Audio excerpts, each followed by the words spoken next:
Hey guys, it's Bryn from the Mama on the Rocks coming to you live from my very clean car, as you can see. I was just telling everybody that I am stealing Wi-Fi from the Christian college down the mountain like a good Christian would, because it's been storming for 2 days. And so I cannot get any internet at all where we live. And I was not trying to deal with the madness that has happened the last few videos we've attempted. So I am in the peace and quiet of my car. And we are talking tonight with Amy Clark, or as I've known her most of our friendship as O'Neill, her maiden name. Yes. And Amy and I went to college together at Cincinnati Christian University, and I actually got the privilege of going to school with her and her husband, Gare Bear, his official name.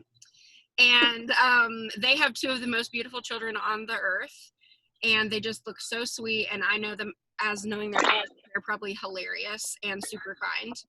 And so Amy is going to talk to us. I have been awaiting this. I mean, I have enjoyed every video, but this is the one I've been so excited about for two reasons. One, because Amy is hilarious. And as soon as you hear her talk, you'll want her to like call you and read you bedtime stories because she has one of the best voices ever. And two, because she just has such an interesting job, and I've known her for like longer than I care to admit now. And she's always wanted to be a therapist. So I think it's really awesome because as somebody who pretty much never knew what I wanted to do, it's awesome to see someone who always had this goal, and like she has pushed and gone through that and has helped probably millions of people. And I'm excited to talk to her tonight. So Amy, I'm going to let you introduce yourself and just tell us a little bit about your therapy background, and then we'll start talking about marriage and therapy and just reconnection. Okay, awesome. So I'm Amy Clark, and I was so excited when Bryn asked me to do this. Bryn and I have a lot of funny, great stories from the good old college days. But yeah, so I graduated with my master's in 2006. And, at first I've done a lot of different things in my career. Everything from like private practice work to jail and court work, foster care, all sorts of stuff. So that's been fun. Most recently, I currently work at Northern Kentucky University as the director of counseling, which is awesome, working with the college population. But I'm very passionate about my private practice, which I do and have done for about the last 4 or 5 years, which is in sex and relationship therapy. So I'm a licensed professional clinical counselor and supervisor, and then recently, about 2-3 years ago, went back to school to work on my certification for sex therapy. So I primarily see individuals and couples and work around relationship issues, marriage issues, sex issues, and it is awesome. It's definitely not boring, and there's no way. Although, yeah. Having known you in college and how much we used to laugh, I feel like, how do you not just bust up laughing at every single session? Because I would be the most immature person ever.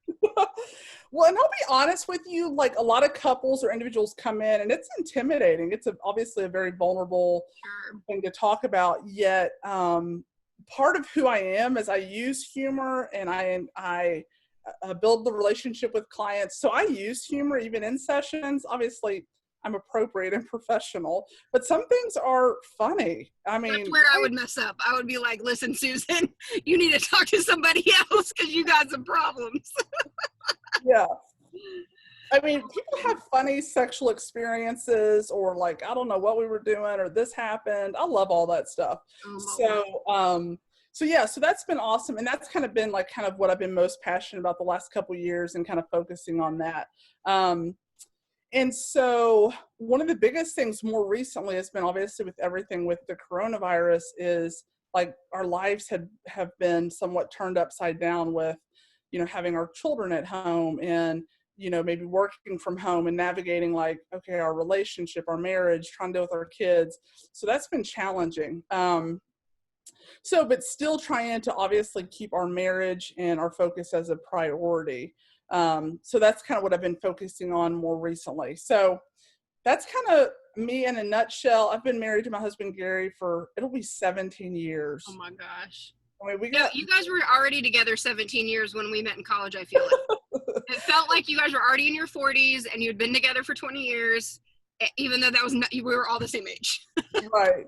No, so yeah, that is crazy. We were obviously pretty young when we got married, but and we have 2 children. We have a 10-year-old daughter and then a little boy who just turned 8. So so we're busy, and so that's kind of a little bit about me. And so Brent, I'll just have you, like, if you want to ask me questions or whatever is easiest for you.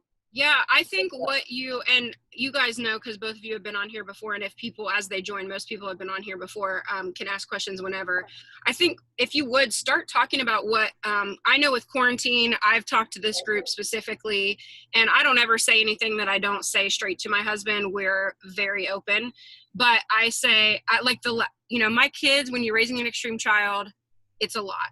So, I want to throw my kids out the window every day anyway, at least 25 times a day. Quarantine has made that 1,000 times worse because you can't escape each other. We've lived tiny for 3 years and have just now in the last month been in a more traditional sized home, even though it's still rather small. And so I'm like, just go anywhere else. I don't care. And I am now at that point with my husband. I'm like, I love you so much. If you would like to keep living here, I'm going to need you to leave. Like, I don't care where you go. You can go mow the lawn. You can go take a pair of scissors out there and cut each blade of grass one at a time. But I'm going to need you to relocate yourself because I'm about at my limit.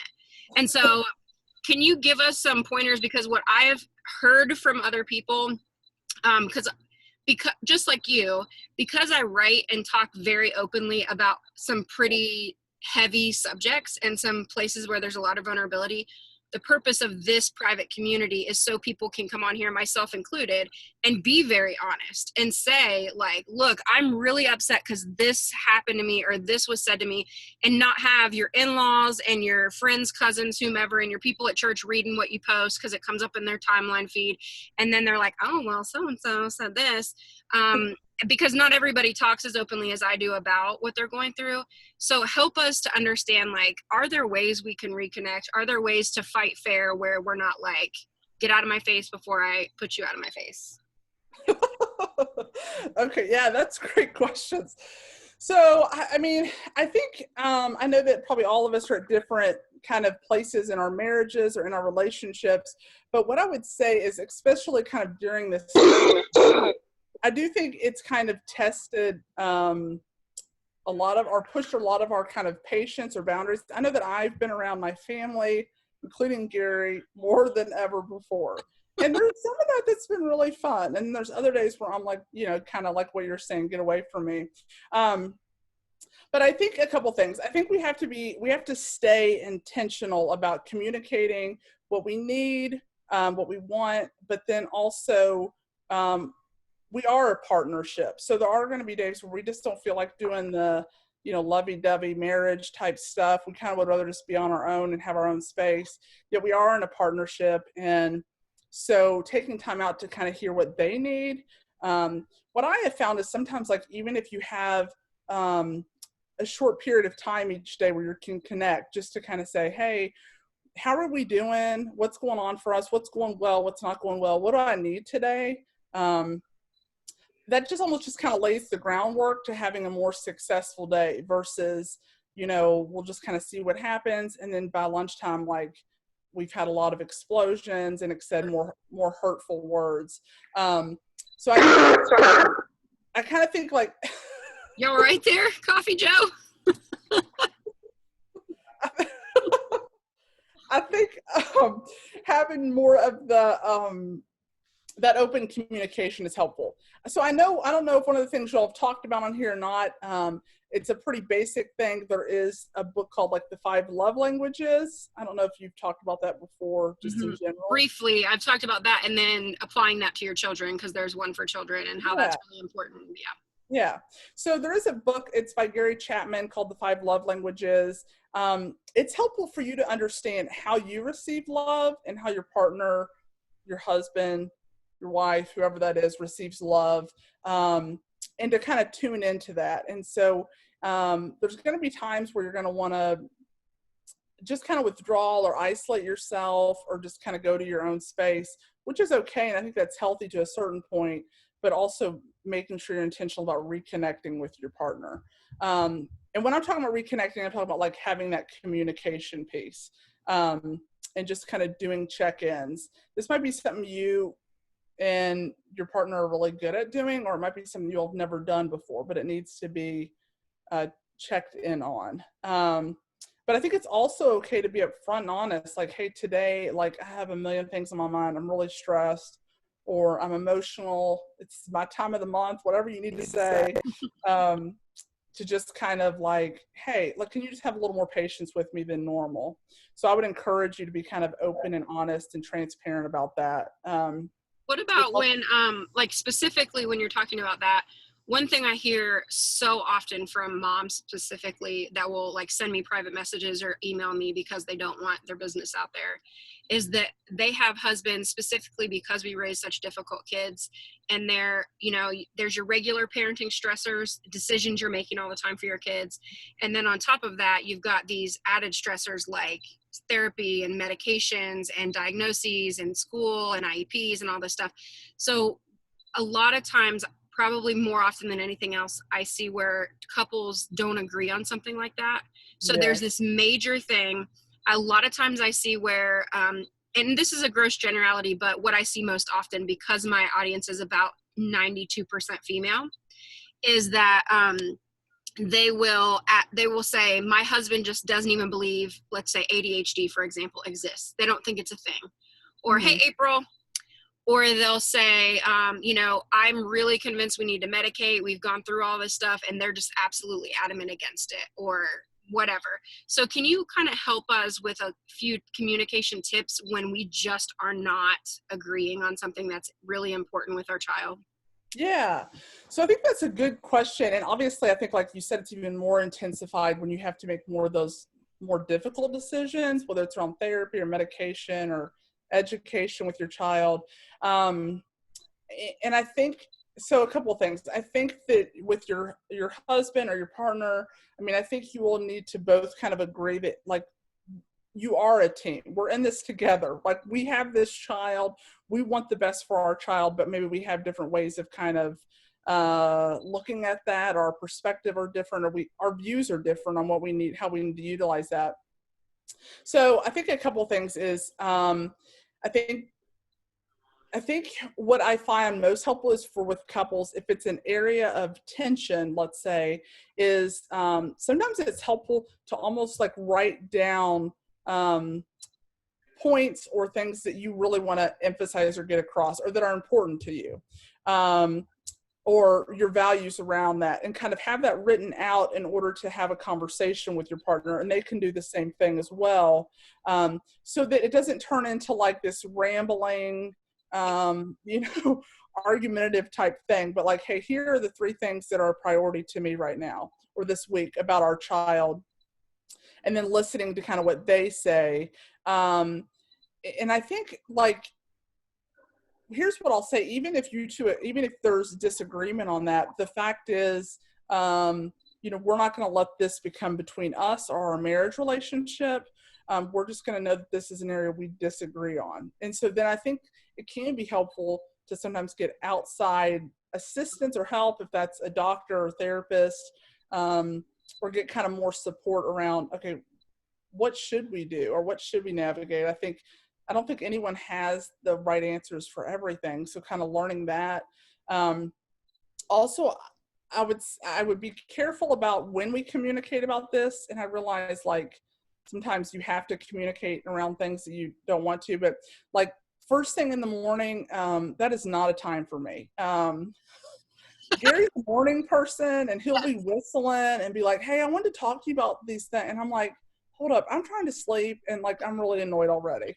But like, I'm more of a night person who's like, hey, I wanted to talk to you about A, B, and C right at 11 o'clock at night. Yeah. So you need to find a time that's good for you all to talk, in a way that's what works best for you all. So I've had couples that almost do better by writing things out and then sharing it, or texting it, which I know sounds kind of cheesy, but sometimes there's limitations around that. And then, but making time for that to connect. And I think that if at all possible, it's nice if you can do that where your child isn't around.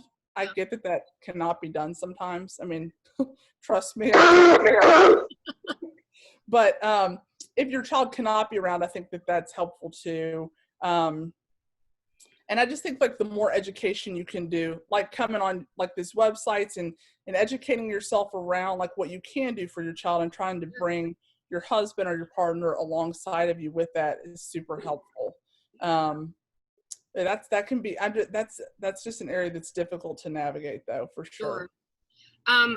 Okay, so one thing that another thing I guess that I hear a lot is, and I talk very openly and have written about this several times. And on Thursday evenings, excluding last night and the jacked up Wi-Fi, Spence and I typically will come on Thursday evenings and talk very openly. And we say very candidly, like, hey, like I remember one time, this is just recently, a couple months ago, we do not fight often, but when we fight big. And we had just had a blowout, and I was like, I don't want to talk to you. I don't want to look at you. Like, I'm the shutdown person. And he's the like, what's wrong? And I can't, oh my gosh, I'm like, get away. And so we had to do this video. Like, there's a time to do it. And so we were getting ready to come on, and I just said, let me just tell you guys, we just had a whole fight and we're going to talk about it. and that's what we did, which of course is not the most comfortable for me. But I think it's important that people see that not only are we real, but that everybody deals with this. Mm-hmm. And the thing we fight about the absolute most, anyone that knows us well knows this, is our kid.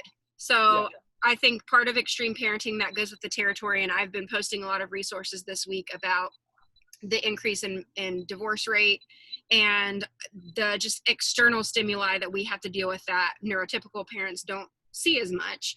So can you talk to us about when you disagree on parenting? So not a decision like meds, not a decision like IEP. I'm talking about like, he wants to spank, I say back off. He wants to do this, I say you're doing too much. Or he thinks I go 0 to 100, which I do sometimes. And he's like, you need to tap out. Like when those kinds of things come up, because I feel like they do. I mean, in an explosive home, that can happen 100 times a day. Yes. So help us out with that. What are there ways we can navigate that without being explosive toward each other in front of our kid? Yeah. So, man, you're asking a lot of tough questions. And the kids stuff. I'm getting my money's worth in this 30 minutes, sister.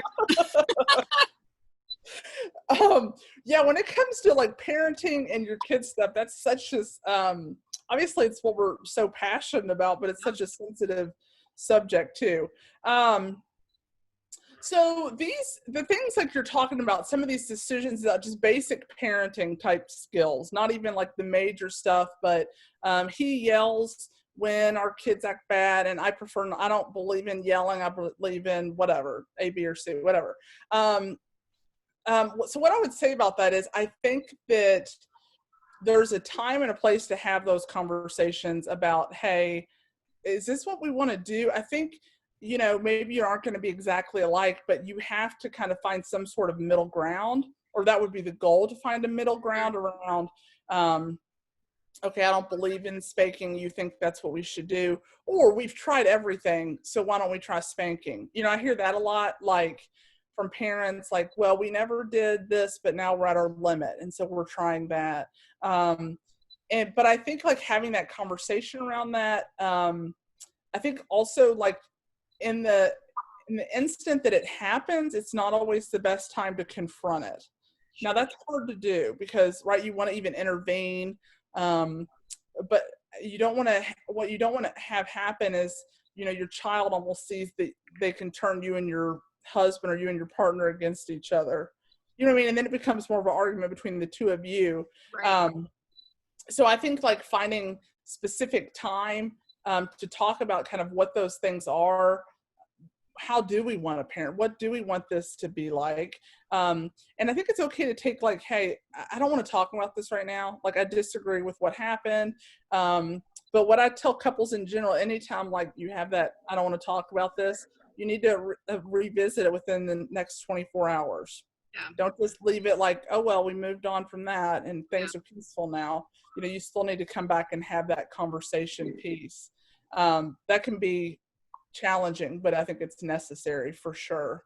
No, I So think that's super important. And I think that's where some of what you were talking about, like some of that give and take. So, I mean, you know me well enough to know that I'm going to tell you exactly what I think. It's going to be on my face, even if I'm pretending to try to shove it down inside.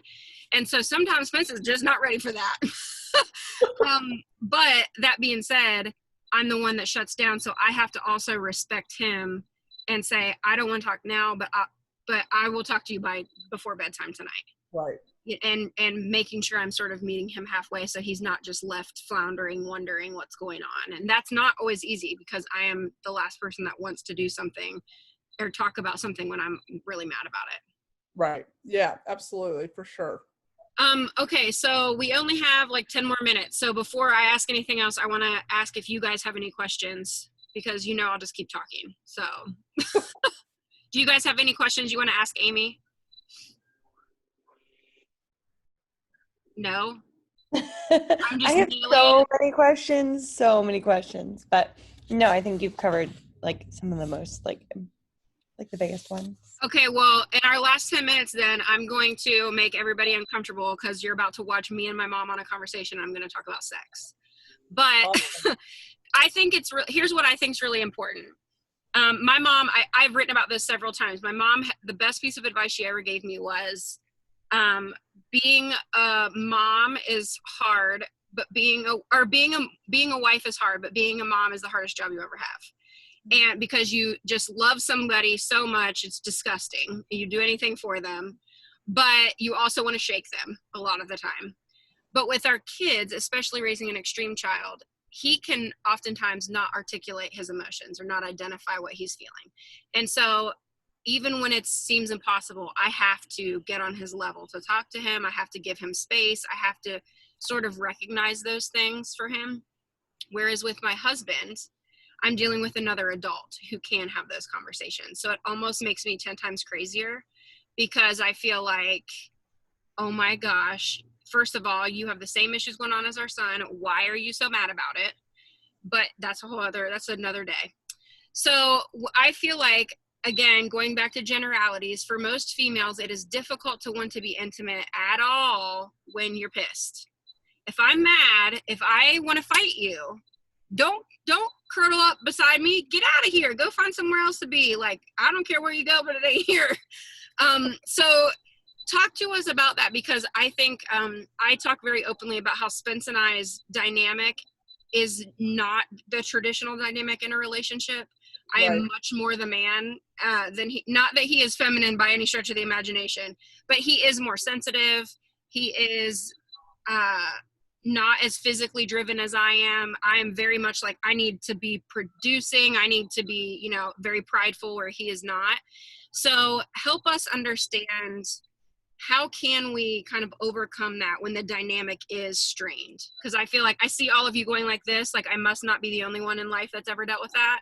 So help us understand, like, is there a way we can work through that? I want to love my spouse, but I also a little bit want to throw punch him. So well, that can be difficult. So I think here's what I'd say. I'm not a fan of this is kind of my disclaimer. I'm not a fan of like, let's have a big blowout, argue, and then let's have like this incredible makeup sex. People do it. And I'm like, okay, but it's not the healthiest thing. I don't recommend it. It's not my style personally. I'm like, no. We got bigger issues. My style is get in the tent. I don't even want to talk to you. Like, you need to go on somewhere. Right. But I do think you have to be intentional about setting aside time to connect with your spouse sexually and physically. So, and that's super stressful with kids, especially with children that have more intensive needs and wants from you. And by the end of the day, or even when you wake up, like, you are completely drained. And if you do have 15 minutes to just chill, the last thing you want to do is be having sex, right? I'm touched out. By lunchtime, I'm touched out. 8 a.m. 8 a.m. Yeah. But I think that I do think, and I'm just of course I'm a sex therapist, but I think sex and intimacy is an important part of your relationship. But what I would say about that is it's not it shouldn't just be all about the behavior of sex. And if it is, because it is in some marriages and relationships, it's just like, okay, he wants to get his, and I don't even feel like I'm really into it. I mean, I think that's where you can explore other issues. I'm more interested, though, in the intimacy between you and your husband or you and your partner. And when I say intimacy, I'm not just talking about physical or sexual intimacy, but that emotional connection, that closeness. And I think sometimes as parents, although this is like, some people be like, oh, what a Debbie Downer, we almost have to like plan for those times, put them on your schedule, which doesn't sound like, oh, that's so romantic, like let's plan to have sex tonight. But in some ways it almost kind of emotionally and mentally prepares you for that. Like, okay, we're going to connect tonight, and so I'm going to try to get myself in a good place. And there's going to be times where you're not, and that's okay to say, hey, tonight's not the night for that. But I think that's something we need to strive for. On the other hand, I think that if you have a partner or a husband that is like just purely kind of sexually driven, and doesn't do so good at the emotional or the mental connection, it needs to be something that you all kind of refocus and kind of figure that part out. Because I think in order to have true intimacy, not only do you have to have the sex piece, but you have to have that emotional connection too. You need to be intentional about that, and you all need to talk about your expectations around that, and have open communication around sex. When are we going to do this, right? Like, our life is crazy, so how are we going to make time for that? What's it going to look like? What are we okay with every now and then? If we have like a quick sexual session, is that okay? But that's not what I want always, so how's that going to look? How we're going to navigate that? But I would agree with you that I don't think like right after an argument is not a great time to engage sexually. Well, I think you keep talking about communication, so obviously that's crucial, and I think we all understand that. And I know, we all have different expectations, and I talk a lot about, we bring in our own baggage into your marriage and into parenting from our childhood, from our experiences as we were, coming of age and everything. And I think one thing that's really important, and I just want to touch on this before we wrap up tonight, is making sure, based on what's age appropriate for your kids, that you're talking honestly with your children and answering questions honestly. And everybody is comfortable with different things, obviously. But I know I talk a lot about how open we are with our kids, and even our closest friends are uncomfortable with it. But here's the thing, with our extreme kiddo, he is very black and white. And so if he cannot be lied to, or you're dead, like you're dead to him. So you need to be honest with what is age appropriate. And I think for us, coming from a faith-based standpoint, we don't want our kids to feel ashamed of sex. We want our kids to understand that it was, created by God and it was meant to be enjoyed. But at the same time, making it a safe space so that, if they have questions, they can come to us when they're young and not feel ashamed and not feel, I talk a lot, Mom, I'm about to tell your business. I was just having a conversation with a friend recently about how my husband and I still will he'll still sometimes shower with our son, or I'll walk out of the shower and go get dressed and stuff. That's how I grew up. It wasn't awkward to me. And it honestly made me see a picture of what a real woman's body looked like. What I was never ashamed to ask anything. I want my kids to feel the same way. And, sometimes it proves for hilarious conversation and we just crack up. But I think that's important to us. But what we're seeing now as our son gets older, even though his maturity age and his emotional level is much younger than his actual age, a lot of his friends, and we have friends that are, friends with him, their kids are friends with him, that my kids will just drop trow and pee in the middle of a park. They don't even think about it. And, their kids are very modest and very embarrassed by a lot of things, whereas our kids have zero shame when it comes to their bodies and all of that. So just really quickly, would you talk to us about parenting kids, especially with those sort of specific needs, how to sort of start those conversations? Because I happen to know these ladies that are in here right now, and our kids are all around the same age. around your little man's age. So Yeah. when we start those conversations, don't wait until high school. Like, it ain't gonna work. Yeah, so absolutely. So I'm a huge component of, like, starting to talk to your child at a young age. And it's never too late. So if you haven't had those conversations, or you still use little nicknames for body parts, it's okay. But I think your child needs to know the appropriate terms for things, and how our bodies work. And what I find sometimes is, even with my kids, like, they hear things, whether it's on TV, it's at school, on the bus, wherever, from other friends, other family, like cousins, whatever it might be. And they're hearing things already. And so I think that we need to be the most reliable resource for them, to talk about their body, to talk about sexuality, to talk about how our bodies are different, how they work different. And honestly, I know that, like, I think the way that you were raised personally has such an impact to do on kind of like maybe how you raise your children, or how you kind of talk to your children about that. But I honestly think, like, honesty and transparency is the best way to go as far as that goes. And to be clear, so that it's not like, well, it's just, how's a baby made? Well, mommy and daddy, they just lay together. Mm-hmm. What? So every time when I see laying together, like, you're trying to make a baby? No. Okay. And so, and I'm a sex therapist, and my kids know I'm a sex therapist. And so I'm very open. Like, my kids could tell you a lot. But I think in general, I think it's good for kids to know the basic information, and to know the terms. I'm a huge component of talking about your body age appropriately, how things look different, and what happens to our body. Even at a young age, talking about things they're going to be exposed to, whether it's like pornography, or your family's view on sexuality, masturbation, what happens to your body when you enter puberty. And I think with children that kind of have more of the extreme needs, it's almost like there's a greater need, I almost think, in some ways, Totally to be agree. clear.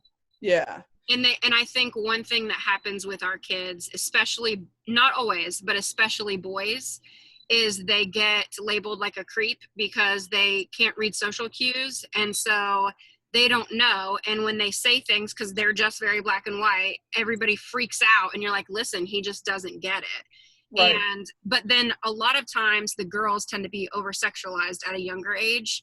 And so I think it's really important for us as parents to be aware of those things, and to be, essentially, you're giving your kids resources, right? To know about their own bodies, to understand, especially for us, it was big because when we started sending our kids to preschool, we wanted them to know what their body parts were called in case they were abused. We wanted them to be able to say no to certain things and what things shouldn't be touched. And that was all important to us, which is sort of a morbid way to look at it, but that was where that started, was to make sure they understood. So go ahead. I was just going to say, I think it is like it's a huge safety issue in general for kids to have the proper education, to know the proper terms, to know what's going to happen, and also so they're not teased or picked on because they don't have that information. Does that make sense? Yeah, of course. Well, I think that I could probably talk to you for 1,000 more hours because you have so much information and you're so helpful. So I have no doubt I'll reach out to you again about some things that will be helpful for this community. But I'm so grateful to know you, and I'm so grateful for you and Gary. If you guys are missing out not knowing them personally, they're such an amazing example of Christian marriage and of a husband and a wife and how they should love each other. And so I'm grateful to know you, and thank you so much for taking the time out to just meet with us tonight.